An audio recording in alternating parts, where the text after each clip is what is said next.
चलिए आज हम बात करते हैं यूरोप में राष्ट्रवाद की। यूरोप में राष्ट्रवाद, यहाँ पर यूरोप में राष्ट्रवाद की बात करें तो सबसे पहले हमें पता होना चाहिए राष्ट्रवाद क्या है। तो राष्ट्रवाद का सीधा सीधा मतलब होता है एकता। तो पहले के समय में राजतंत्र हुआ करता था और यूरोप में क्या था कि कोई भी देश था वो कई भागों में बटा हुआ था और उनमें एकता के भाव नहीं थे, सब अलग अलग थे। तो एक साझा पहचान उनकी नहीं थी। तो एक साझा पहचान बने, एक देश बने और उनमें एक शक्ति के आधार पर किसकी स्थापना हो, शासन की। तो एक शासन के माध्यम से पूरे क्षेत्र पर नियंत्रण रखा जाए, सब अपने आप को एक साझा पहचान के अंतर्गत मानते हों, तो वही क्या है, राष्ट्रवाद। तो राष्ट्रवाद का सीधा मतलब हुआ एकता के भाव। तो यूरोप में इसकी शुरुआत हुई और इसकी शुरुआत हम कहाँ से मानते हैं, फ्रांस। तो राष्ट्रवाद की आपको स्पष्ट अभिव्यक्ति, राष्ट्रवाद की हमें स्पष्ट अभिव्यक्ति कौन सी क्रांति में देखने को मिलती है। तो राष्ट्रवाद की स्पष्ट अभिव्यक्ति फ्रांस की क्रांति में हमें देखने को मिलती है। और फ्रांस की क्रांति कब हुई थी, तो 1789 में। तो 1789 में फ्रांस की क्या हुई थी, क्रांति, जिसमें हमें राष्ट्रवादी विचारों को अभिव्यक्त करने का क्या मिला, मौका मिला। एकता के भाव लोगों में आए और लोगों ने अपना शासन स्वयं के माध्यम से संचालित करने का क्या दिया, जोर दिया। तो राष्ट्रवाद की शुरुआत सबसे पहले कहाँ से मानी जाती है, फ्रांस से मानी जाती है। एक नंबर का बहुत ही अच्छा क्वेश्चन यहाँ पर बनता है। उसके बाद में हम बात करते हैं कि और बहुत सारी चीज़ें हैं जो राष्ट्रवाद को एक करने में महत्वपूर्ण भूमिका निभाती है, कि वो कौन कौन सी चीज़ें हैं जिन्होंने किसी भी क्षेत्र विशेष को एक करने में अपनी महत्वपूर्ण भूमिका निभाई। तो उसकी हम बात करते हैं। तो सबसे पहले हम लेते हैं, देखो, राष्ट्रवाद को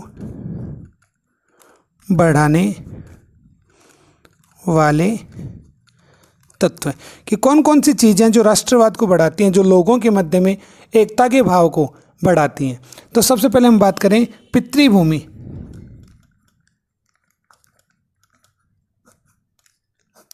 कि वंश परंपरा के आधार पर हम ये मानते हैं कि हमारे पुराने जो पीढ़ी थी वो इस क्षेत्र में रहती थी और हम भी इसी क्षेत्र में रहते हैं, तो वो हमें कौन से भाव हमारे अंदर पैदा करती हैं, एकता के भाव पैदा करती हैं।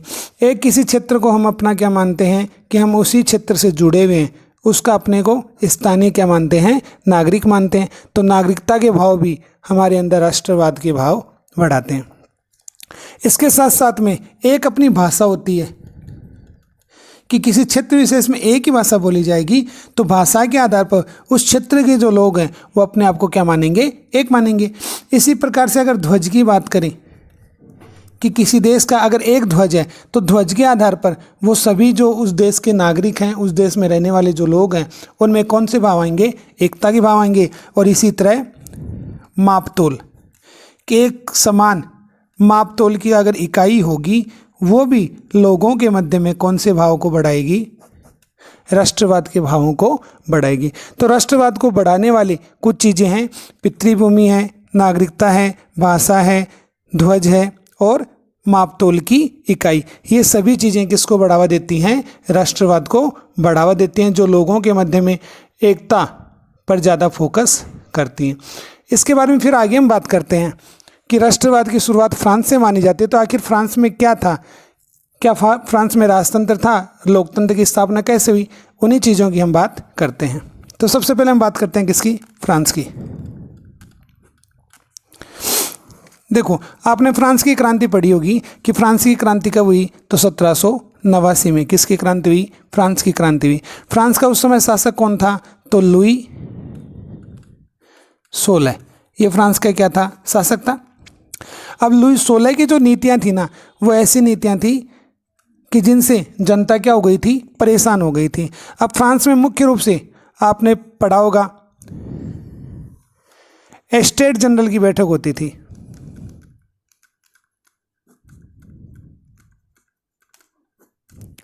कि कि फ्रांस में एस्टेट जनरल की बैठक होती थी जिसमें 3 वर्ग थे। एक जैसे कुलीन बोल दें हम, ठीक है, एक पादरी बोल दें, और एक निम्न कुल के व्यक्ति जिसमें हम बोलते हैं गरीब है, श्रमिक है, ठीक है, ऐसे व्यक्ति। तो कुलीन हो गया, पादरी हो गए, गरीब हो गए। अब होता क्या कि फ्रांस में मुख्य रूप से जो भी निर्णय लिए जाते थे, जो भी टैक्स लगाए जाते थे, वो टैक्स किसे चुकाने पड़ते थे? उन टैक्सों की भरपाई इन गरीबों को करनी पड़ती थी। जबकि समाज में रहने वाले या राज्य में रहने वाले कुलीन वर्ग, पादरी वर्ग के जो लोग थे, वो इन टैक्सों का पालन नहीं करते थे। कहने का मतलब वो टैक्स फ्री थे, आराम से शानो शौकत वाली वो जीवन जीते थे। तो कुलीन और पादरी तो आराम से रहते थे और गरीब लोगों को टैक्स चुकाना पड़ता था, जिनसे उनकी आर्थिक स्थिति क्या थी? खराब हो गई। जब उनकी आर्थिक स्थिति खराब हो गई तो उन्होंने इसके विरुद्ध क्या करना शुरू कर दिया? विद्रोह करना शुरू कर दिया और अपने अधिकारों की मांग करने लगे कि हमें क्या मिले? अधिकार मिले। तो लुई 16वें का जो शासन था वो समानता पर आधारित शासन नहीं था। क्या देखने को मिला हमें यहाँ पर ये देखने को मिला कि पूरी तरह से क्या स्थापित होने लगी? धीरे धीरे असमानता स्थापित होने लगी, और यही असमानता आगे जा कर के फ्रांस की क्रांति का क्या बना? कारण बना। और फ्रांस की क्रांति हुई। अब फ्रांस की क्रांति हुई, उसके बाद में हम बात करते हैं कि फ्रांस का शासक।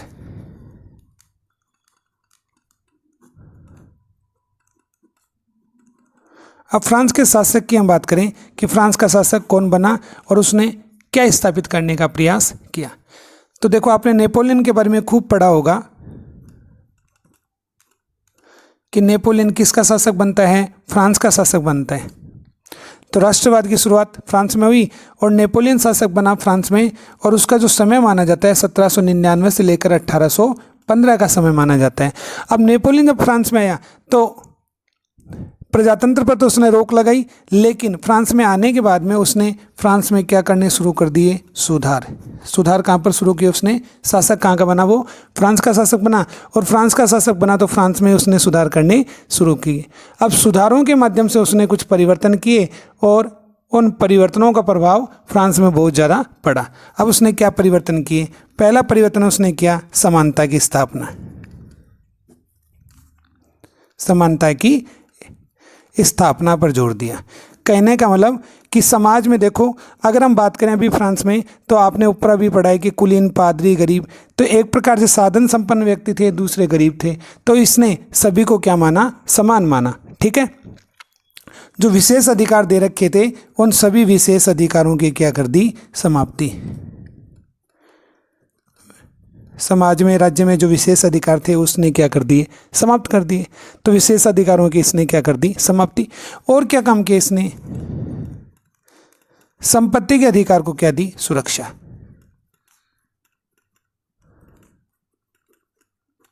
संपत्ति का अधिकार इसने क्या किया? सुरक्षित रखा कि दूसरे व्यक्ति किसी प्रकार से आपकी संपत्ति को छीन नहीं सकते हैं, ऐसी व्यवस्था इसने की। इसके अलावा अर्थव्यवस्था को मजबूत करने के लिए यातायात के साधनों को बढ़ावा दिया इसने। यातायात के साधनों को क्या कर दिया? विस्तार किया, ताकि अर्थव्यवस्था क्या हो सके? मजबूत हो सके। इसके साथ साथ और भी इसने कुछ प्रयास किए कि देखो, जमींदारी प्रथा होती थी पहले, जमींदारी प्रथा, या हम इसको बोलते हैं सामंती प्रथा।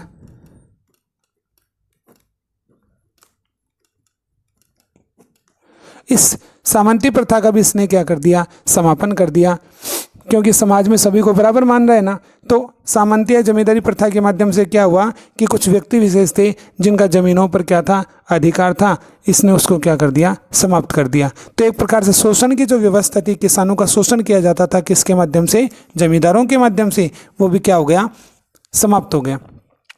और इसने पूरे फ्रांस में समान कानून लागू किए, चाहे कोई अमीर हो चाहे कोई गरीब हो, सभी को इन कानूनों का क्या करना पड़ेगा? पालन करना पड़ेगा। सभी पर धर्म जाति के आधार पर वो अलग हो सकते हैं, लेकिन कानून की नज़र में सब क्या होंगे? बराबर होंगे, और किसी भी तरह से कानून के आधार पर किसी को छूट नहीं मिलेगी। और इसने क्या परिवर्तन किया, इसने समान माप तोल की पद्धति को अपनाया।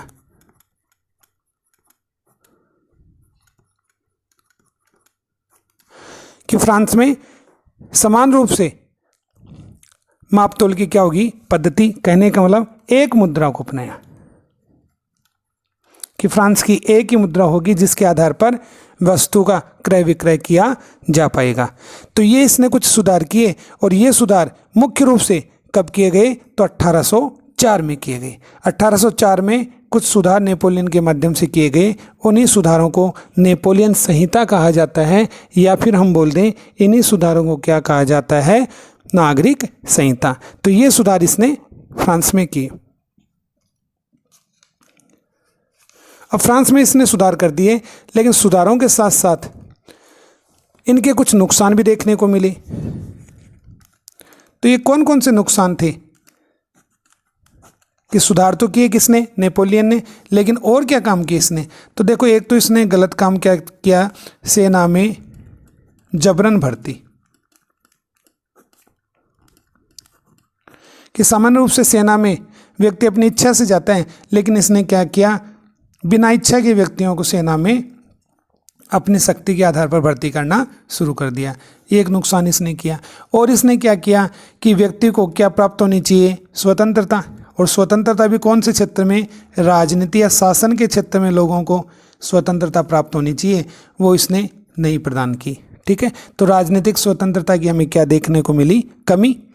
इसके बाद में और भी इसने प्रयास किया कि मतदान का जो अधिकार था, इस मतदान के अधिकार को भी इसने सभी लोगों को प्रदान नहीं किया, बल्कि इसको क्या बना दिया, सीमित बना दिया। ठीक है, कहने का वाला स्त्रियों को वोट डालने का अधिकार ही नहीं दिया। तो ये उसने कुछ सुधार तो किए थे, लेकिन ये कुछ नुकसान भी हमें नेपोलियन के समय में देखने को मिलते हैं। अब नेपोलियन ने 1799 से लेकर के 1815 तक मुख्य रूप से फ्रांस के शासक के रूप में अपनी भूमिका निभाई, लेकिन उसके बाद में आगे जाकर के क्या परिवर्तन हुआ, वो भी हम आसानी से देखना चाहते हैं। सबसे पहले हम बात करते हैं, देखो, यूरोप में राष्ट्रवाद। और यूरोप में राष्ट्रवाद की बात करें कि राष्ट्रवाद में एक औद्योगिक क्रांति ने महत्वपूर्ण भूमिका निभाई।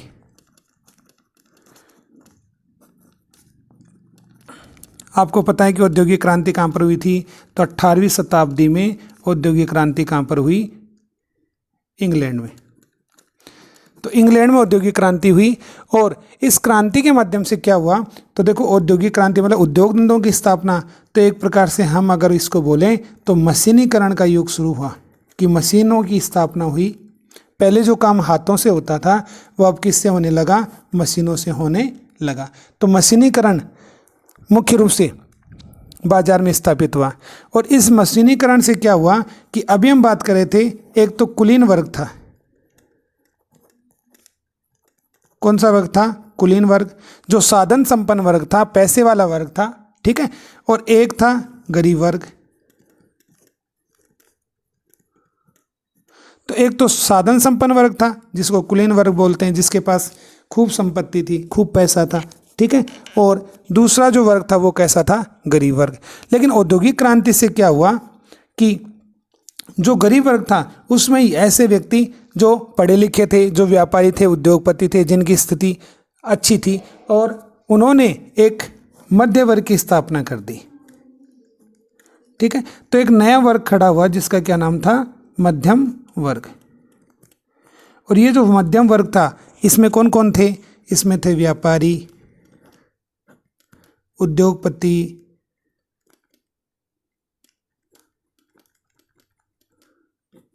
ठीक है, इसके अलावा शिक्षक बोल दें हम, वकील बोल दें हम। कहने का मतलब सेवा क्षेत्र से संबंधित जो व्यक्ति थे वो सब कैसे हो गए, मध्यम वर्गीय कहलाई। और इन मध्यम वर्गीय व्यक्तियों ने मुख्य रूप से अपनी भूमिका निभाई और वो समाज में आगे आई, और उन्होंने माना कि ये जो कुलीन वर्ग हैं उनके अधिकार इतने नहीं होने चाहिए, क्योंकि एक प्रकार से कुलीन वर्गों के पास अधिकार क्या हो गए, ज़्यादा हो गए। तो इन्होंने क्रांति में अपनी महत्वपूर्ण भूमिका निभाई और इसी वर्ग के माध्यम से आगे जाकर के फ्रांस में क्या हुआ, राष्ट्रवाद का उदय हुआ, राष्ट्रीय राज्य की क्या हुई, स्थापना हुई। तो हमने देखा कि ये जो मध्यम वर्ग आया ये कहाँ से आया, ये औद्योगिक क्रांति से आया। ठीक है, चलो उसके बाद में हम पढ़ते हैं उदारवाद को। अगर हम उदारवाद की बात करें तो उदारवाद के लिए एक शब्द आता है लिबरलिज्म। ठीक है, कि उदारवाद को इंग्लिश में क्या बोलते हैं, लिबरलिज्म।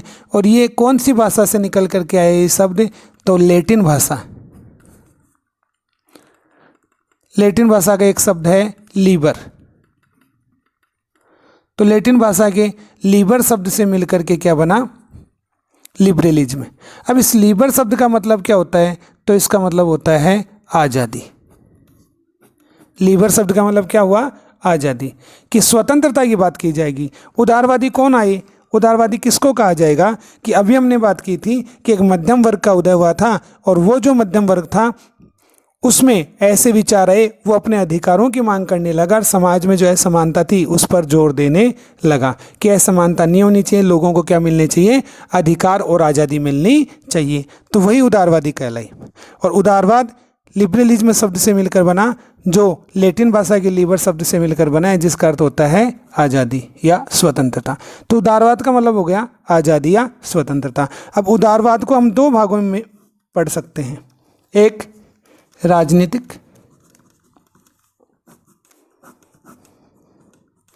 और दूसरा आर्थिक। कि राजनीतिक क्षेत्र में उदारवाद का क्या मतलब है, तो राजनीतिक क्षेत्र में उदारवाद की अगर हम बात करें तो ये मुख्य रूप से किस पर जोर देता है, समानता पर जोर देता है, कि शासन के आधार पर सभी व्यक्तियों को क्या माना जाए, समान माना जाए, और समान मान करके सभी को क्या दिया जाए, अधिकार दिए जाएं। तो समानता पर आधारित शासन पर जोर देता है कि शासन कैसा हो, समानता पर आधारित। तो समानता पर आधारित क्या होना चाहिए, शासन। एक तो राजनीतिक क्षेत्र में इस चीज़ पर जोर देता है। जब समानता पर आधारित शासन होगा तो वो शासन होना किसका चाहिए, कानून का। तो दूसरा, कानून का क्या होना चाहिए, शासन होना चाहिए। कानून की दृष्टि में सभी व्यक्ति कैसे होंगे, बराबर होंगे। और राजनीतिक क्षेत्र में ये बात करता है कि जो सरकार होगी वो सरकार कैसी होगी, जनता द्वारा चुनी जाए, जनता द्वारा कैसी हो, निर्वाचित हो। कि जो सरकार होगी उसका चुनाव कौन करे, उसका चुनाव जनता करे। तो ये राजनीतिक क्षेत्र में किसकी बात हो रही है, उदारवाद की बात हो रही है। कि उदारवाद जो है वो राजनीतिक क्षेत्र में इन चीज़ों की मांग करता है कि समानता पर आधारित शासन होना चाहिए, सभी लोग बराबर हों, और सभी लोग बराबर होंगे तो वो अपनी सरकार को चुनेंगे। ठीक है, इसके बाद में आर्थिक क्षेत्र में अगर हम बात करते हैं, आर्थिक क्षेत्र में उदारवाद किस चीज़ पर जोर देता है, आर्थिक क्षेत्र में बोलता है कि राज्य का है ना, आर्थिक क्षेत्र में क्या नहीं होना चाहिए, नियंत्रण नहीं होना चाहिए। इसका अभिप्राय ये हुआ कि राज्य क्या लगाता है, राज्य आर्थिक क्षेत्र में अपना हस्तक्षेप लगाता है। कहने का लो, जो भी नियम होते हैं, नियम बनाता कौन है, राज्य बनाता है। उन नियमों का पालन किसको करना पड़ता है, आर्थिक क्षेत्र में काम करने वाले व्यक्तियों को करना पड़ता है, जो व्यक्ति आर्थिक क्षेत्र में अपना पैसा लगाते हैं। तो यहाँ पर ये मांग की गई है उदारवाद के माध्यम से कि राज्य का हस्तक्षेप आर्थिक क्षेत्र में नहीं होना चाहिए और आसानी होनी चाहिए, स्वतंत्रता होनी चाहिए। कौन से क्षेत्र में, आर्थिक क्षेत्र में। तो आर्थिक क्षेत्र में स्वतंत्रता होनी चाहिए, व्यक्ति अपनी इच्छा से क्या करे, काम करे। तो ये यहाँ पर उदारवाद हमने पढ़ा। उदारवाद को पढ़ने के बाद में फिर हम बात करते हैं कि आखिर और क्या परिवर्तन हमें देखने को मिला। तो अब हम बात कर लेते हैं जो दो चीज़ों की। एक तो हम किसको पढ़ते हैं, एक तो हम पढ़ते हैं रूढ़िवाद को,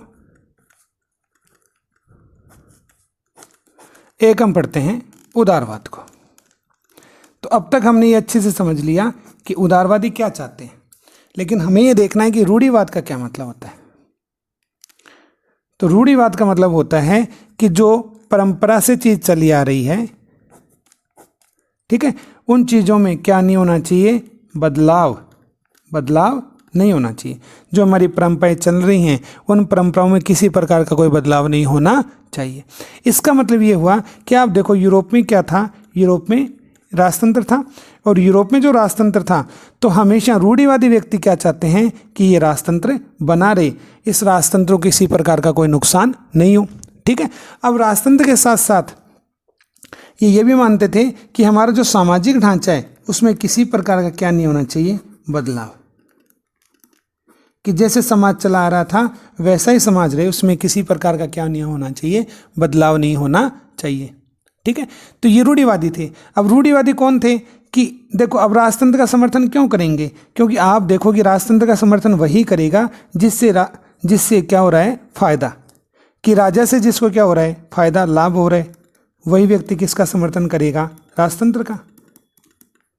अन्यथा जिसको नुकसान हो रहा है वह कभी भी राजतंत्र का समर्थन नहीं करेगा। तो इसमें ऐसे ही व्यक्ति थे जो ये चाहते थे कि मुख्य रूप से शासन व्यवस्था कैसी हो, गणतंत्र नहीं होनी चाहिए, लोगों द्वारा चुनी हुई नहीं होनी चाहिए, बल्कि कैसी होनी चाहिए, राजतंत्र होना चाहिए, राजा का शासन होना चाहिए। तो हमने अच्छे से पढ़ा था, देखो आपने नाम पढ़ा था कुलीन तंत्र। तो कुलीन तंत्र कौन थे कि साधन संपन्न वर्ग, कि समाज में एक ऐसा वर्ग जिसके पास ज़्यादा पैसा था और शासन से संबंधित अधिकार थे। ठीक है, तो वो कुलीन तंत्र था। तो ऐसा वर्ग जो कि साधन संपन्न था, जिसको राजतंत्र से क्या हो रहा था, फायदा हो रहा था, वो सभी के सभी कैसे थे, रूढ़िवादी थे। वो नहीं चाहते थे कि व्यवस्था बदल जाए। और रूढ़िवादी अगर परिवर्तन भी चाहते हैं ना, तो वो परिवर्तन कैसे चाहते हैं, क्रमिक। क्रमिक का मतलब है धीरे धीरे परिवर्तन होना चाहिए। ठीक है, क्रम से होना चाहिए, अचानक से पूरी तरह से व्यवस्था में बदलाव नहीं होना चाहिए। तो ये रूढ़िवादी थे। दूसरे उदारवादी, हमने पढ़ा कि औद्योगिक क्रांति के माध्यम से एक नया वर्ग आया, मध्यम वर्ग आया, और उस वर्ग ने किसकी बात की, अधिकारों की बात की। ठीक है, अधिकारों का मतलब वो चाहता था स्वतंत्रता, वो चाहता था समानता। ठीक है, तो अधिकारों की बात की, स्वतंत्रता समानता की बात की। अब दोनों विचारधारा एक दूसरे अपोजिट है। रूढ़िवाद रहेगा तो इसका मतलब उदारवाद कम हो जाएगा, और उदारवाद बढ़ेगा तो इसका मतलब रूढ़िवाद क्या हो जाएगा, कम। अब उदारवाद हमेशा किसका विरोध करता है, राजतंत्र का, क्योंकि राजतंत्र किसको बढ़ावा देता है, राजतंत्र असमानता को बढ़ावा देता है। तो असमानता को कौन बढ़ावा देता है, राजतंत्र। ठीक है, इसलिए उदारवादी क्या चाहते हैं, राजतंत्र के स्थान पर किसकी स्थापना चाहते हैं, गणतंत्र की।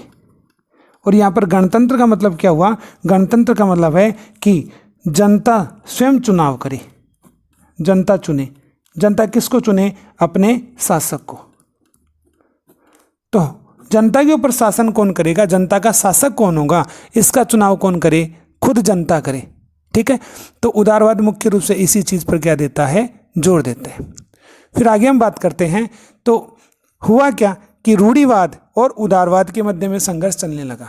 ठीक है, इन दोनों में संघर्ष का मुख्य कारण क्या रहा कि रूढ़िवाद परिवर्तन नहीं चाहता है, जबकि उदारवादी क्या चाहते हैं, परिवर्तन। तो समाज में जो स्थिति थी ना, उसको बदलना चाहते थे कौन, उदारवादी।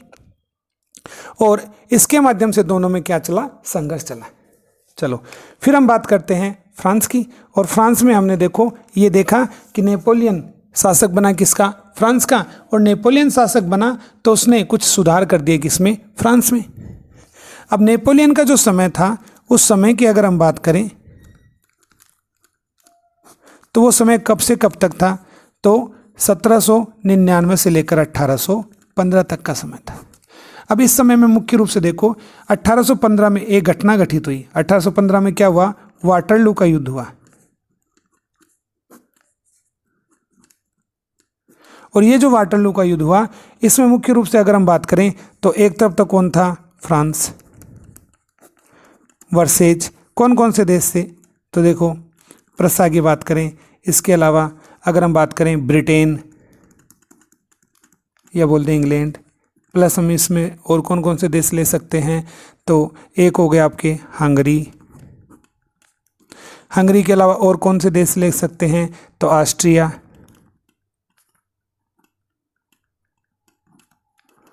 और रूस। तो यदि हम बात करें तो यहाँ पर प्रसा, ब्रिटेन, हंगरी, ऑस्ट्रिया और रूस, इनके विरुद्ध फ्रांस ने क्या किया, संघर्ष किया। ठीक है, और इस संघर्ष में वाटरलू का जो युद्ध हुआ, इस युद्ध में एक तरफ कौन था, नेपोलियन, और दूसरी तरफ ये देश थे, और इस युद्ध में नेपोलियन हार गया। जब वाटरलू के युद्ध में नेपोलियन हार गया, तब एक ऐसा परिवर्तन हमें देखने को मिला जिसका दूरगामी प्रभाव या परिणाम हमें देखने को मिलता है कि मुख्य रूप से क्या हुआ। तो ये जो देश थे जिन्होंने मिलकर के नेपोलियन को वाटरलू के युद्ध में हरा दिया, उन्होंने क्या किया कि इस नेपोलियन को पकड़ लिया और सेंट हेलेना एक जगह है जहाँ पर इसको नेपोलियन को क्या कर दिया, कैद कर दिया, और वहीं पर 1821 में नेपोलियन की क्या हो गई, मृत्यु। ठीक है, अब मुख्य रूप से वाटरलू का जो युद्ध हुआ, इस युद्ध में कौन हार गया था, नेपोलियन हार गया था। लेकिन इसके बाद में क्या परिवर्तन हमें देखने को मिला वो हम देखते हैं। तो इसके बाद में देखो, एक संधि होती है जो वियना में हुई, जिसे वियना संधि के माध्यम से जाना जाता है। और वियना संधि कब हुई, 1815 में। जब वियना संधि हुई तो इसमें विभिन्न देशों ने भागीदारी निभाई। जो देश किसको हराए, जिन्होंने किसको हराया था, जिन्होंने फ्रांस को हराया था, नेपोलियन को हराया था। अब इस संधि के माध्यम से एक देश इसका क्या बना, एक देश ने इसकी अध्यक्षता की, वियना संधि की। ठीक है, और वो कौन सा देश था, ऑस्ट्रिया। और ऑस्ट्रिया का एक व्यक्ति था जिसने इस वियना संधि की क्या की थी, अध्यक्षता। उसका नाम आता है ड्यूक मेटरनिक। ड्यूक मेटरनिक, इस ड्यूक मेटरनिक ने मुख्य रूप से वियना संधि की क्या की, अध्यक्षता की। अब इसमें बात करें, देखो प्रसा, ठीक है, ब्रिटेन, हंगरी, इसके अलावा रूस, ठीक है, ऑस्ट्रिया। तो ये देश मुख्य रूप से इस संधि के माध्यम से कुछ बातों पर जोर देते हैं। अब वियना संधि क्या हुई, वियना संधि में मुख्य रूप से किन चीज़ों पर जोर दिया गया, तो इस संधि के माध्यम से एक तो फ्रांस में नेपोलियन ने क्या किए थे, सुधार।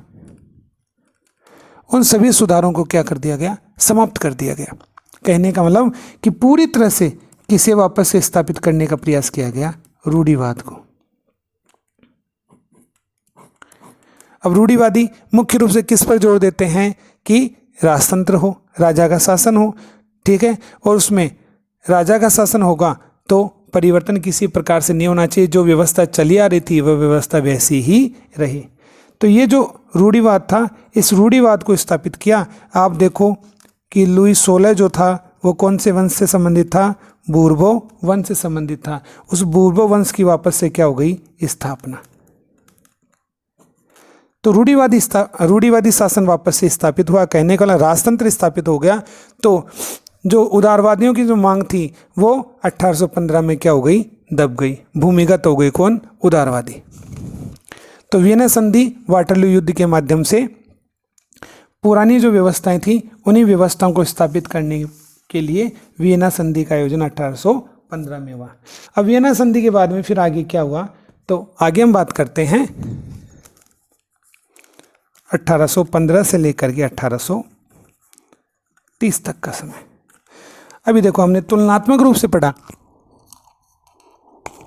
और तुलनात्मक रूप से हमने क्या पढ़ा कि एक तरफ तो रूढ़िवाद थे या रूढ़िवादी थे जो राजतंत्र के समर्थक थे, और दूसरी तरफ कौन थे, उदारवादी जो गणतंत्र के समर्थक थे, जो जनता का शासन स्थापित करना चाहते थे। तो जैसे 1815 में वियना संधि हुई, उस वियना संधि से क्या हुआ, रूढ़िवादी शक्तिशाली हो गए, और रूढ़िवादी शक्तिशाली हुए तो उदारवादी क्या हो गए, भूमिगत हो गए। उदारवादी भूमिगत हो गए। अब उदारवादी जब भूमिगत हो गए तो वो सामने आकर तो संघर्ष कर नहीं रहे थे, अधिकारों की बात कर नहीं रहे थे। तो उन्होंने क्या किया, उन्होंने कुछ संगठन बनाने शुरू किए। क्या बनाने शुरू कर दिए, संगठन। सामने नहीं आए बल्कि भूमिगत होकर के उन्होंने कुछ संगठनों का क्या किया, निर्माण किया। तो संगठन बना करके उन्होंने अपनी शक्ति को बढ़ाने का प्रयास किया।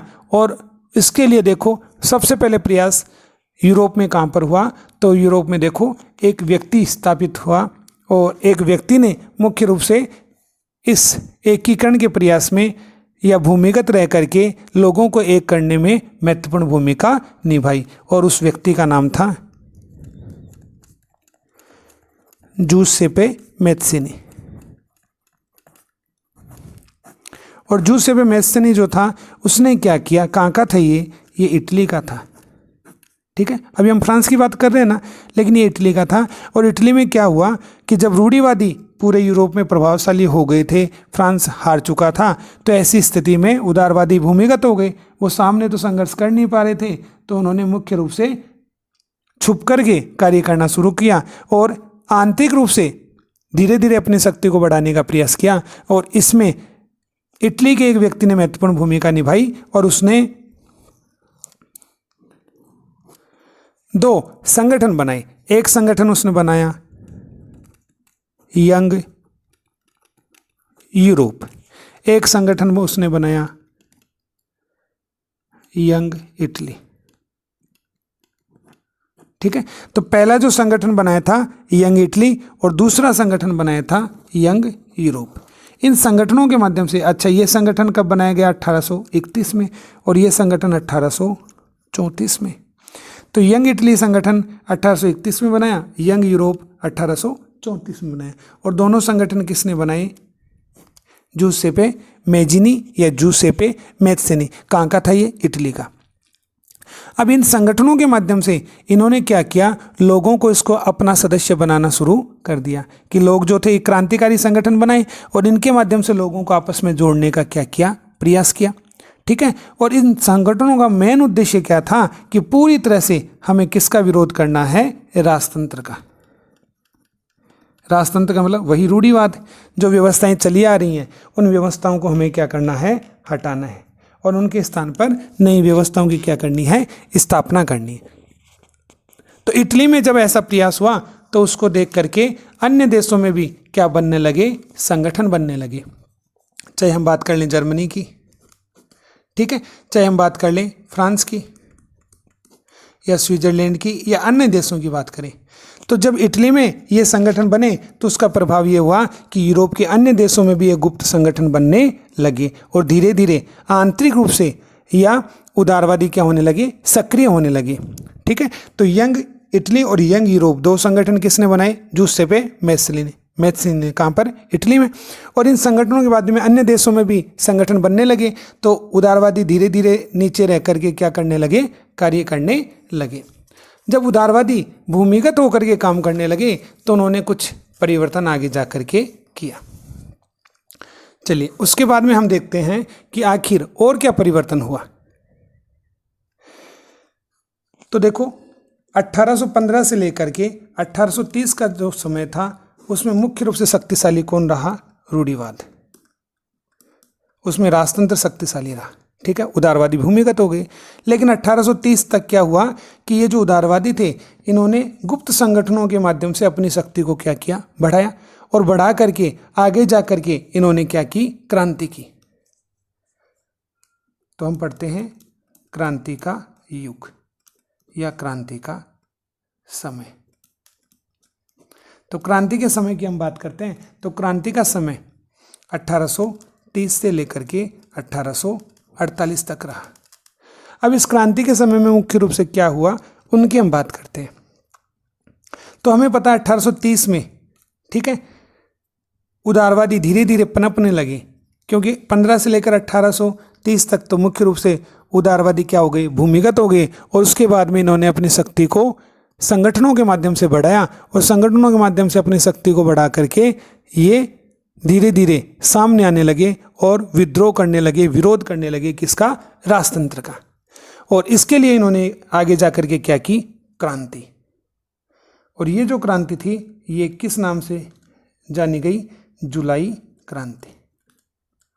और ये जुलाई क्रांति कहाँ पर हुई, फ्रांस में हुई। कब हुई, 1830 में।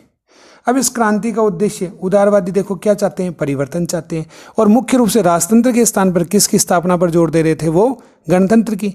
लेकिन यहाँ पर क्या हुआ, इस क्रांति के माध्यम से बूर्बो वंश को हटाने का प्रयास किया गया। ठीक है, बूर्बो वंश का क्या किया गया, पतन। और बूर्बो वंश का पतन करके जो राजा था उसके पद को तो समाप्त नहीं किया, तो राजतंत्र स्थापित रहा, लेकिन राजा के अधिकार क्या कर दी गई, सीमित। तो एक प्रकार से हमें देखने को मिला संवैधानिक राजतंत्र। तो संवैधानिक राजतंत्र की शुरुआत हुई, और ये क्रांति कहाँ पर हुई, फ्रांस में। तो यहाँ पर जब राजा बनाया गया तो राजा किसे बनाया गया, लुई फिलिप को। तो लुई फिलिप राजा बने कहाँ के, फ्रांस के। ठीक है, अब लुई फिलिप जो राजा बने वो 1830 से लेकर 1848 तक रहे, और उसके बाद में क्या हुआ उनकी हम बात करते हैं। तो हमने अभी देखा कि 1830 से लेकर के 1848 का समय, और फ्रांस में क्या हो गई, फ्रांस में हो गई क्रांति, और क्रांति के माध्यम से संवैधानिक किसकी स्थापना हुई, राजतंत्र की। तो संवैधानिक राजतंत्र की स्थापना हो गई कहाँ पर, फ्रांस में। और राजा कौन बना, लुई फिलिप। और लुई फिलिप जब राजा बने तो उसके बाद में क्या परिवर्तन हमें देखने को मिला, तो इस क्रांति का परिणाम ये हुआ, यह प्रभाव ये पड़ा कि अन्य क्षेत्रों में भी संघर्ष होने लगा। ठीक है, क्योंकि यहाँ पर सफलता मिल गई, यहाँ पर राजा के अधिकार सीमित हो गए, तो पूरे यूरोप में जगह जगह क्या होने लगी, क्रांतियाँ होने लगी, संघर्ष होने लगा। ठीक है, तो इस क्रांति का परिणाम एक तो ये हमें देखने को मिला कि नीदरलैंड जो था, उस नीदरलैंड देश से बेल्जियम अलग हो गया। बेल्जियम क्या हो गया, स्वतंत्र हो गया। ठीक है, तो बेल्जियम काफ़ी लंबे समय से क्या कर रहा था, अलग होने का प्रयास कर रहा था। तो एक परिणाम तो हमें ये देखने को मिला कि नीदरलैंड क्षेत्र से बेल्जियम क्या हो गया, अलग। और दूसरा, यूनान क्या हो गया, स्वतंत्र हो गया। ठीक है, और यूनान स्वतंत्र कब हुआ, तो 1832 में एक संधि हुई थी, कुस्तुतूनिया।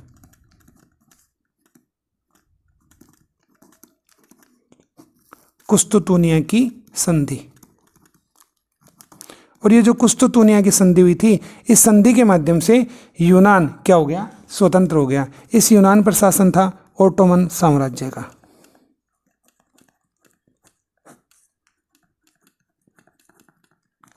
तो ओटोमन साम्राज्य का राज्य नियंत्रण किस पर था, यूनान पर। तो ओटोमन साम्राज्य का नियंत्रण यूनान पर था।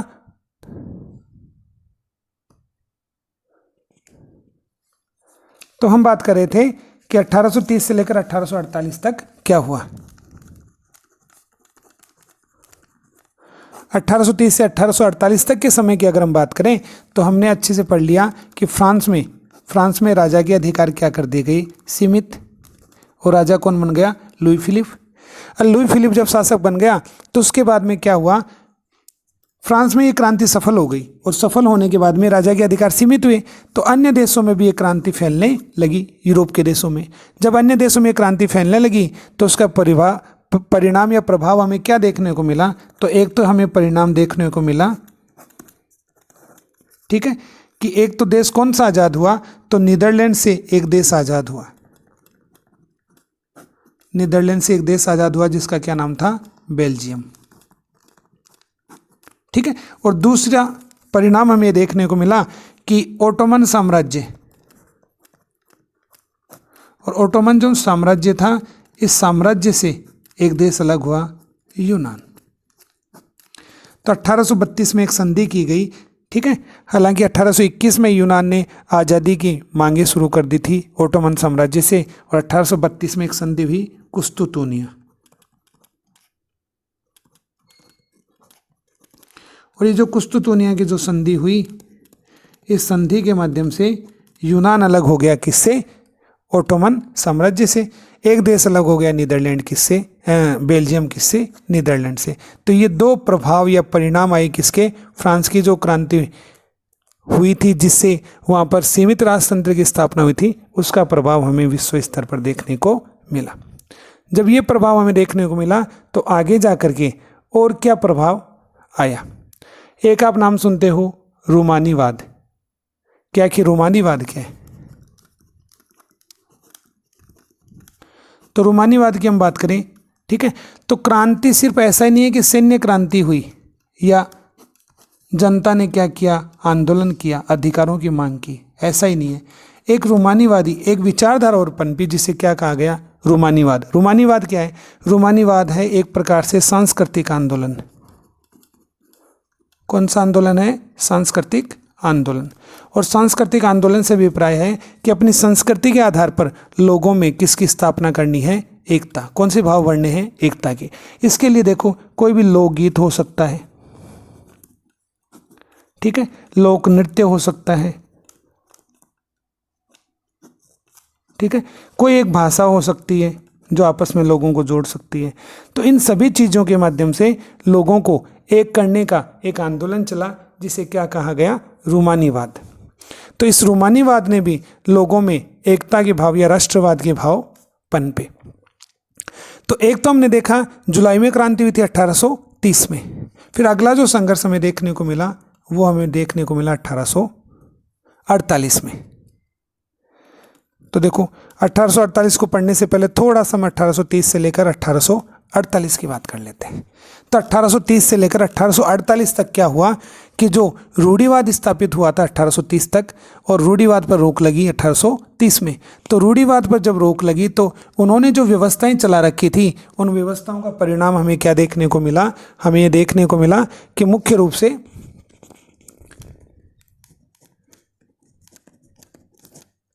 एक तो भूखमरी की समस्या आ गई, ठीक है। भूखमरी की समस्या ही, लोगों के पास काम ही नहीं था। लोग कैसे हो गए? बेरोजगार हो गए।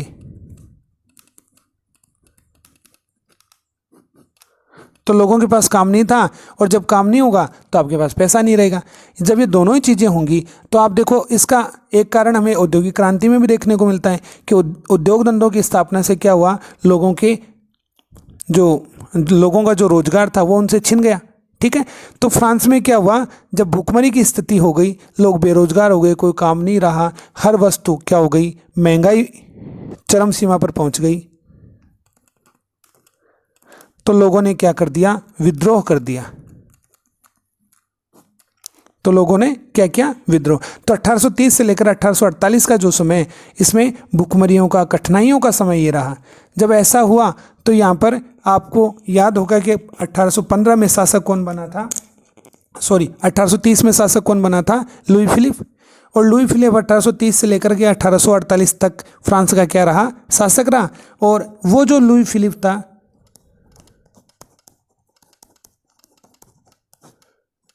ठीक है, जब जनता विद्रोह करने लगी तो वो देश को छोड़ करके क्या किया? वो भाग गया। तो देश को छोड़कर क्या हुआ? भाग गया। जब देश को छोड़कर वो भाग गया तो यहां पर राजतंत्र के स्थान पर किसको अपनाया गया? प्रजातंत्र को अपनाया गया।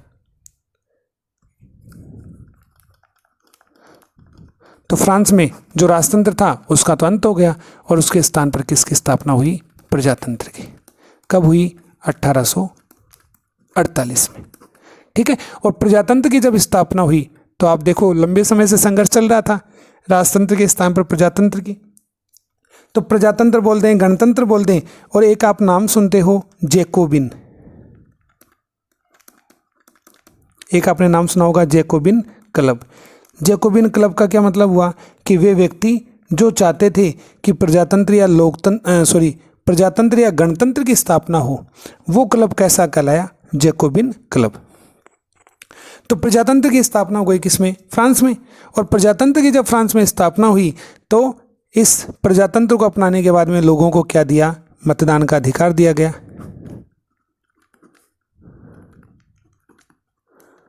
लोगों को मतदान का अधिकार दिया गया, और 21 वर्ष की आयु के जो व्यक्ति थे उन्हें मतदान का क्या मिला? अधिकार मिला, वोट डालने का अधिकार मिला।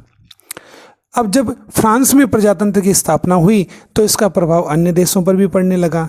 वहाँ पर भी धीरे धीरे क्या होने लगे, आंदोलन होने लगे, क्रांति होने लगी। हम बात कर लें जर्मनी, इटली,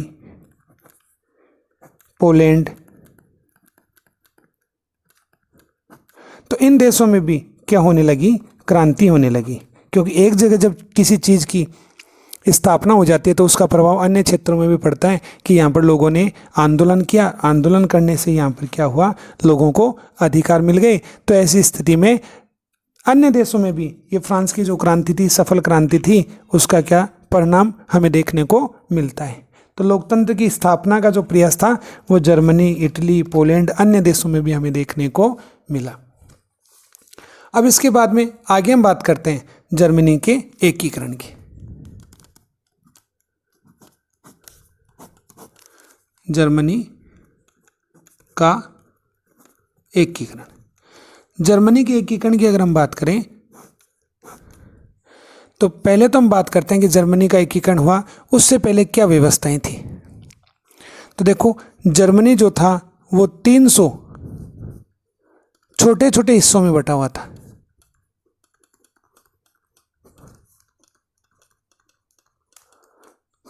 जर्मनी को जब एक बनाने का प्रयास किया गया, ठीक है, उससे पहले जर्मनी कितने भागों में बटा हुआ था, 300 भागों में बटा हुआ था। अब याद करो 1804 वाली व्यवस्था। 1804 में आपने नेपोलियन के बारे में पढ़ा ना, कि नेपोलियन क्या लेकर के आया था। नेपोलियन एक समान कानून लेकर के आया था, किसमें, फ्रांस में, ठीक है। और वो जो फ्रांस था, उस फ्रांस में तो ये कानून लागू हुए ही थे, लेकिन फ्रांस के अलावा अन्य जो देश थे उनमें भी नेपोलियन ने, जहाँ जहाँ पर नेपोलियन का प्रभाव था, अधिकार था, उन क्षेत्रों में भी इन कानूनों को लागू किया गया, ठीक है। तो ऐसे ही हम बात करते हैं तो जर्मनी जो था, इस जर्मनी पर प्रभाव किसका था, नेपोलियन का, जो फ्रांस का शासक था, ठीक है। तो 1804 वाली जो व्यवस्था थी वो जर्मनी में भी लागू की गई। और जर्मनी जो 300 भागों में बटा हुआ था, इसको नेपोलियन ने क्या किया, 300 भागों को आपस में मिला दिया। और इन 300 भागों को आपस में मिला करके इन्हें मोटे मोटे कितने भागों में बांट दिया, 39 भागों में। कहने का मतलब कि 39 राज्यों में जर्मनी को क्या कर दिया, विभक्त कर दिया, किसने, नेपोलियन ने। तो कहाँ 300, कहाँ 39, बहुत ज़्यादा फर्क हमें देखने को मिला। और इन 300 को 39 राज्यों में एक करके इसको एक नाम दिया गया, राइन संघ। क्या नाम दिया गया, राइन संघ। तो जर्मनी के एकीकरण की बात करते हैं तो जर्मनी पहले कितने भागों में बटा हुआ था, 300। और नेपोलियन ने क्या किया, उन्हें 39 राज्यों में बांट दिया, ठीक है। और फिर हम बात करते हैं कि जर्मनी का एकीकरण कैसे हुआ, इसमें किस किस ने अपनी महत्वपूर्ण भूमिका निभाई। सबसे पहले हम बात करते हैं जर्मनी की। तो देखो, बगल में आप देख सकते हो जर्मनी का मैप। और जर्मनी के मैप में अब अगर हम बात करेंगे तो इसमें देखो, एक राज्य था प्रसा, जिसके बारे में आपने अच्छे से पढ़ रखा है, ठीक है। तो प्रसा जो राज्य था, ये जितने भी जर्मनी के 39 राज्य थे उनमें सबसे ज़्यादा क्या था, ताकतवर था। वैसे देखो यहाँ पर सैक्सनी क्षेत्र भी था, ठीक है। तो सैक्सनी क्षेत्र भी था। और सैक्सनी क्षेत्र के साथ साथ एक क्षेत्र था हैनोवर, ठीक है। इसके अलावा एक क्षेत्र फ्रैंकफर्ट था,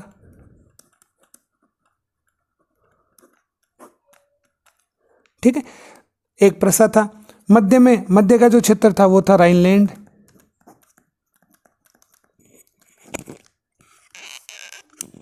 तो नीचे वाले क्षेत्रों की बात करें तो नीचे भी काफ़ी क्षेत्र थे, ठीक है। एक क्षेत्र की हम बात कर लेते हैं, बवेरिया। तो यहाँ पर अगर हम देखें तो जर्मनी इस प्रकार से मुख्य रूप से 39 भागों में बटा हुआ था, जिनमें हमने 5-4 की बात कर ली। अब इन सभी क्षेत्रों में आप जो नाम देख रहे हो, कौन सा, प्रसा का। आप जो प्रसा का नाम देखोगे तो जर्मनी के एकीकरण की बात करते हैं कि जर्मनी का एकीकरण कैसे हुआ, तो उसकी हम बात कर लेते हैं। तो देखो, जर्मनी के एकीकरण की अगर हम बात करें तो जर्मनी के एकीकरण को मुख्य रूप से हम 3 भागों में बांट दें। बीच वाला जो क्षेत्र उसको हम क्या बोल सकते हैं, राइनलैंड। ठीक है, नीचे वाला जो क्षेत्र था उसमें कई राज्य थे, लेकिन एक राज्य की हम बात कर लें, जैसे मान लो बवेरिया। ठीक है, इसके बाद में ऊपर वाले क्षेत्रों की बात करें तो ऊपर वाले क्षेत्रों में काफ़ी क्षेत्र थे, लेकिन हम 2-4 की बात कर लेते हैं। एक हम क्षेत्र ले लेते हैं प्रसा। ठीक है, एक क्षेत्र हम ले लेते हैं हैनोवर। एक क्षेत्र हम ले लेते हैं सैक्सनी। एक क्षेत्र हम ले लेते हैं फ्रैंकफर्ट। इस प्रकार से जर्मनी को हमने 39 भागों में बांट लिया। अब ये जो जर्मनी था ये 39 भागों में बटा हुआ था। इनको एक करने का काम किसने शुरू किया, प्रसा ने। आप यहाँ पर नाम देख रहे हो, कौन सा, प्रसा। तो ये जो प्रसा था इसने आगे आकर के जर्मनी को एक करने में महत्वपूर्ण भूमिका निभाई। अब इसने क्या किया तो उसकी हम बात बाद में करेंगे। सबसे पहले और भी चीज़ों की हम बात करते हैं। तो देखो जर्मनी के एकीकरण में क्या हुआ। देखो जर्मनी में एक विश्वविद्यालय जिसका नाम है जेना या येना, ये क्या है, विश्वविद्यालय। अब इस विश्वविद्यालय के माध्यम से क्या हुआ, छात्रों ने क्या बनाई, संगठन बनाई। तो विश्वविद्यालय में पढ़ने वाले जो छात्र थे उन्होंने क्या बना दिए, संगठन बना दिए। और इन संगठनों के माध्यम से उन्होंने मुख्य रूप से ये जो जर्मनी था इस पर ऑस्ट्रिया का प्रभाव था। किसका ज़्यादा प्रभाव था, ऑस्ट्रिया का। तो ऑस्ट्रिया का एक प्रकार से इस पर नियंत्रण था। तो उस नियंत्रण से मुक्त करने के लिए ये जो जेना विश्वविद्यालय, येना विश्वविद्यालय के जो छात्र थे उन्होंने क्या बनाने शुरू कर दिए, संगठन। और संगठन के माध्यम से ऑस्ट्रिया का विरोध करना शुरू कर दिया। ठीक है, विरोध किसका किया इन्होंने, ऑस्ट्रिया का। तो एक प्रयास तो ये हुआ। एक प्रयास क्या हुआ था, जर्मनी में पढ़े लिखे जो लेखक थे, विद्वान थे, उन्होंने विभिन्न कविताओं के माध्यम से, विभिन्न लेखों के माध्यम से जर्मनी के लोगों को एक करने का क्या किया, प्रयास किया। वो लेख लिखने लगे। उसका प्रभाव ये हुआ कि लोगों में जागृति आई कि वास्तव में एक होंगे तो संगठित रहेंगे, और संगठित रहेंगे तो शक्तिशाली हो पाएंगे। तो इन लेखों का प्रभाव भी आम जनता पर देखने को मिला। और तीसरी चीज हम लिखते हैं एक जालवरिन।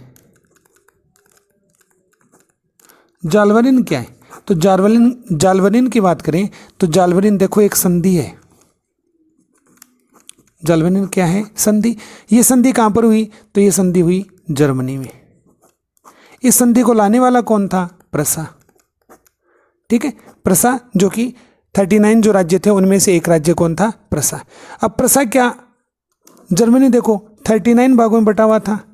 अब 39 भागों में बटा हुआ था तो एक क्षेत्र से दूसरे क्षेत्र में अगर हम व्यापार करेंगे तो सीमा पर क्या लगता था, टैक्स।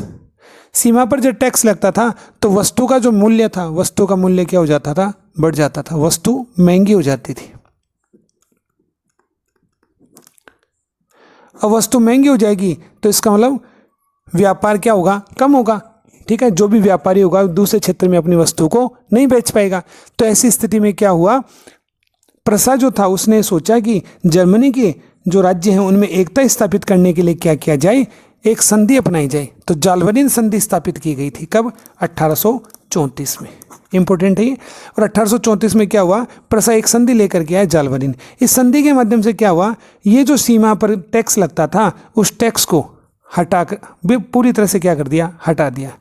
तो एक प्रकार से सीमा शुल्क जो था, इस सीमा शुल्क को क्या कर दिया, समाप्त कर दिया। ठीक है, और सीमा शुल्क समाप्त होगा तो आप देखो इन क्षेत्रों में क्या बढ़ेगा, इन क्षेत्रों में व्यापार बढ़ेगा। ये क्षेत्र आपस में एक दूसरे से कनेक्ट होंगे, जुड़ेंगे। और ये जब क्षेत्र आपस में एक दूसरे से जुड़ेंगे तो व्यापार बढ़ेगा। व्यापार बढ़ा तो आपस में ये एक दूसरे से नज़दीक आए, और नज़दीक आए तो इनमें एकता के भाव आएंगे। ठीक है, तो ये जालवरिन जो संधि प्रसा के माध्यम से की गई थी 1834 में, उससे भी जर्मनी क्षेत्र में एकता को मजबूती मिली, राष्ट्रवाद को मजबूती मिली। बचा कुचा जो काम किया वो किसने किया, प्रसा ने किया। ठीक है, ये जो प्रसा राज्य था, इस प्रसा राज्य का जो शासक था उसने अपना एक व्यक्ति चुना। ठीक है, जो कि जर्मनी को एक कर सके और उस व्यक्ति के माध्यम से जर्मनी का आगे जाकर के क्या हुआ, एकीकरण हुआ। तो वो जो व्यक्ति था वो कौन बना, जिसने जर्मनी को एक करने का क्या किया, प्रयास किया। तो प्रसा के माध्यम से मुख्य रूप से जर्मनी को एक करने का प्रयास किया गया और जर्मनी एक हुआ। तो जर्मनी 39 भागों में बटा हुआ था और प्रसा ने मुख्य रूप से अपना एक व्यक्ति चुना जिसका क्या नाम था, बिस्मार्क। ओटो वन बोलते हैं इसको, बिस्मार्क। ठीक है, एक प्रकार से हम बोलते हैं प्रधानमंत्री। किसका, प्रसा का जो शासक था, ठीक है, उसका क्या बन गए, प्रधानमंत्री। अब इसने क्या किया, लोहा और रक्त की नीति अपनाई। कहने को कठोर नीति अपनाई कि जर्मनी को एक करने के लिए, देखो आसान नीति तो आप अपना नहीं सकते, कठोर बनना पड़ेगा आपको। और कठोर बनने के लिए इसने मुख्य रूप से लोहा और रक्त की नीति अपनाई। और प्रसा ने मुख्य रूप से जो 3 राज्य थे उन तीनों राज्यों से युद्ध लड़ा। एक तो कौन सा था, डेनमार्क। ठीक है, और इस युद्ध के माध्यम से इसने डेनमार्क को हरा दिया। फिर एक युद्ध लड़ा इसने ऑस्ट्रिया से, और ऑस्ट्रिया को भी युद्ध में क्या कर दिया, हरा दिया। और एक युद्ध लड़ा किससे,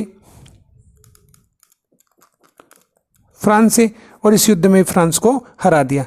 तो प्रसा ने मुख्य रूप से डेनमार्क, ऑस्ट्रिया और फ्रांस, इन तीनों को युद्धों के माध्यम से क्या कर दिया, हरा दिया। और इसमें महत्वपूर्ण भूमिका निभाने वाले व्यक्ति कौन था, बिस्मार्क। कौन था, बिस्मार्क। तो बिस्मार्क के माध्यम से जर्मनी को एकीकरण की दिशा में क्या मिली, मजबूती मिली, और जर्मनी क्या हुआ, एक हुआ। तो जब जर्मनी को एक किया गया तो 1871 में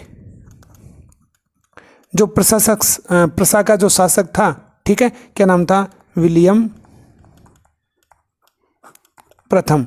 इस विलियम प्रथम को क्या बना दिया गया, जर्मनी का सम्राट बना गया।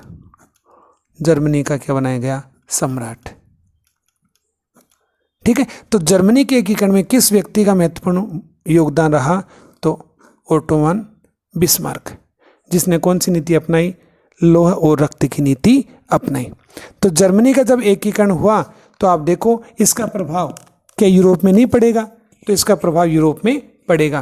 तो इसकी जो एकीकरण का जो घटनाक्रम था वो यूरोप में फैला, और यूरोप में जब ये घटनाक्रम फैला तो अन्य क्षेत्रों में भी एकीकरण की मांग बढ़ने लगी। और उसकी हम बात कर लेते हैं कि वो कौन सा क्षेत्र था। तो सबसे पहले हम बात करते हैं इटली। अब देखो इटली भी मुख्य रूप से कितने भागों में बटा हुआ है, 7 भागों में बटा हुआ है। ठीक है, बगल में आप मैप देख सकते हैं, उस मैप में आपको दिखाई देगा कि बहुत सारे क्षेत्र हैं। ठीक है, और इन बहुत सारे क्षेत्रों में इटली बटा हुआ है। अब जैसे आपने पढ़ा जर्मनी का एकीकरण, और जर्मनी के एकीकरण में मुख्य रूप से भूमिका किसकी थी, प्रसा राज्य की थी। कौन से राज्य की थी, प्रसा राज्य की थी। ठीक है, वैसे अगर इटली के एकीकरण में हम बात करें तो इटली के एकीकरण में एक राज्य ने महत्वपूर्ण भूमिका निभाई जिसका नाम था सार्डिनिया पीडमांट। और सार्डिनिया पीडमांट जो राज्य था, जर्मनी देखो 7 भागों में बटा हुआ था, और इन 7 भागों में से एक शक्तिशाली राज्य था, कौन, सार्डिनिया पीडमांट। और सार्डिनिया पीडमांट ने मुख्य रूप से किसके एकीकरण में भूमिका निभाई, इटली के एकीकरण में भूमिका निभाई।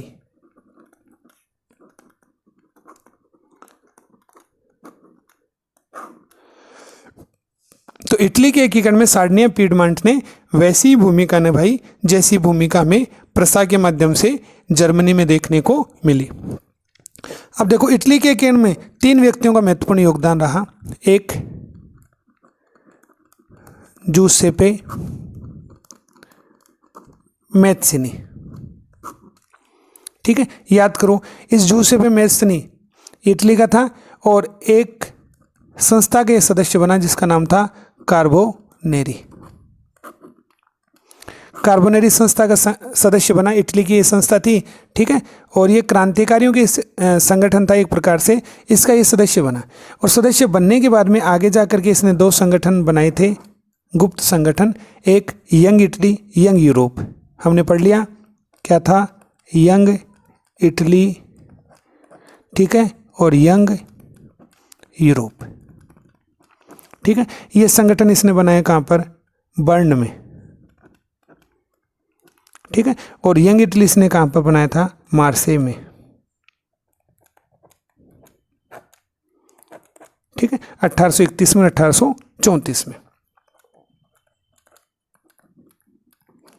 तो इन संगठनों के माध्यम से मुख्य रूप से एकीकरण के प्रयास में किसने महत्वपूर्ण भूमिका निभाई, जूसेपे मैत्सिनी ने। जब इस संगठन के माध्यम से जर्मनी के जो इटली के जो लोग थे वो धीरे धीरे एक होने लगे, तब आगे जा कर के महत्वपूर्ण प्रयास हुआ। अब देखो सार्डिनिया पीडमांट की हम बात करें, सार्डिनिया पीडमांट का जो राजा था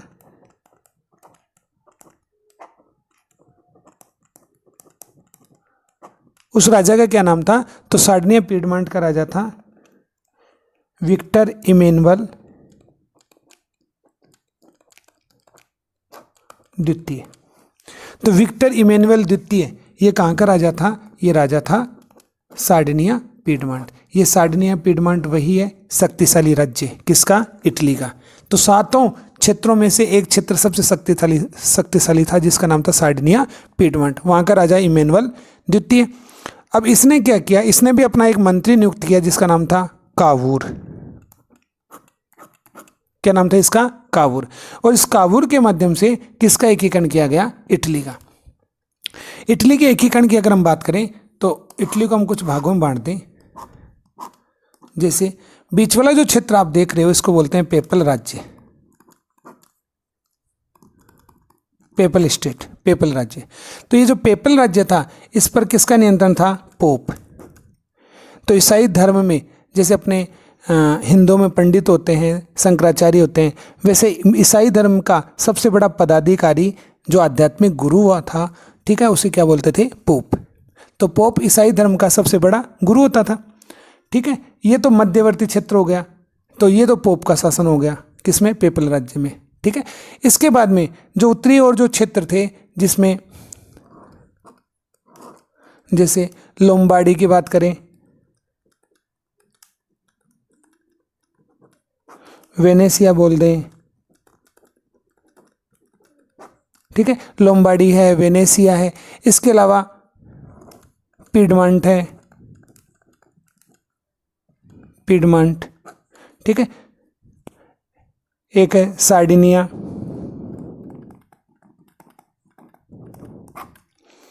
ठीक है। और दक्षिण में अगर हम बात करें तो ये है सिसिली, नेपल्स, ये तो हो गया नेपल्स, और ये हो गया सिसिली,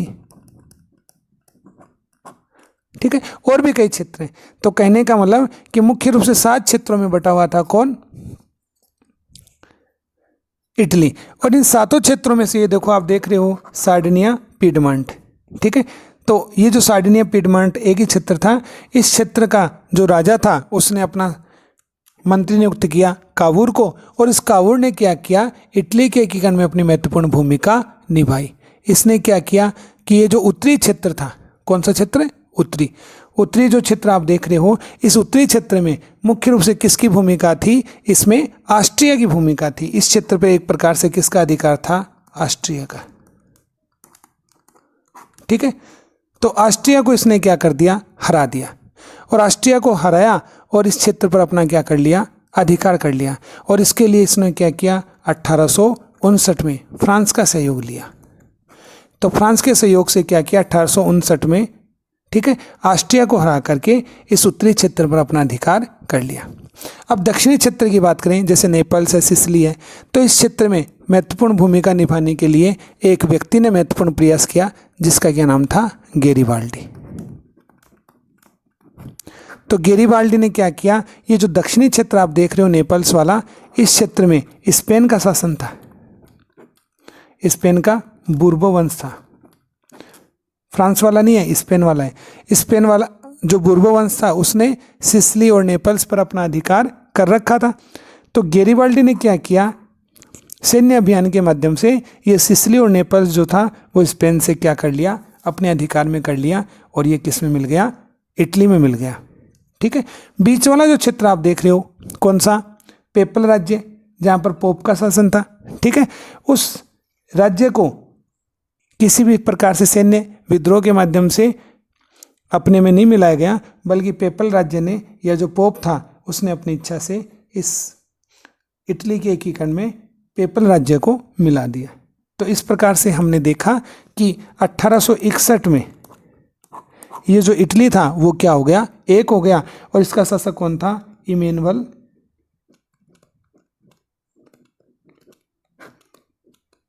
द्वितीय। इसे किसका राजा घोषित कर दिया गया, इटली का राजा। तो इटली का एकीकरण हुआ। इस एकीकरण में देखो 3 व्यक्तियों का महत्वपूर्ण योगदान रहा। एक था, हमने पढ़ा सबसे पहला कौन सा, जूसेपे मैत्सनी। सेकंड नंबर किसका आया, सेकंड नंबर देखो कावूर, ठीक है। और थर्ड नंबर ये जो गैरिबाल्डी हमने पढ़ा ये रहा। तो एक प्रकार से जूसेपे मैत्सनी, कावूर और गैरिबाल्डी, इन तीनों व्यक्तियों के महत्वपूर्ण योगदान से क्या हुआ, इटली का एकीकरण। और ये जो एकीकरण आप देख रहे हो, ये एकीकरण कब पूरा हो गया, 1861 में। और इटली का शासक कौन बन गया, इमैनुअल द्वितीय। लेकिन इन तीनों में से सबसे ज़्यादा जो महत्वपूर्ण भूमिका निभाने वाला जो व्यक्ति था वो कौन था, तो वो हमने पढ़ा कावूर। कौन था वो, कावूर। तो कावूर के माध्यम से इस क्षेत्र में महत्वपूर्ण भूमिका निभाई गई। अब हमारा छोटा सा टॉपिक बच रहा है, कौन सा, यूनाइटेड किंगडम। यूनाइटेड किंगडम, जिसको हम क्या बोलते हैं शॉर्ट में, यूके, ठीक है। तो यूनाइटेड किंगडम की हम बात करें,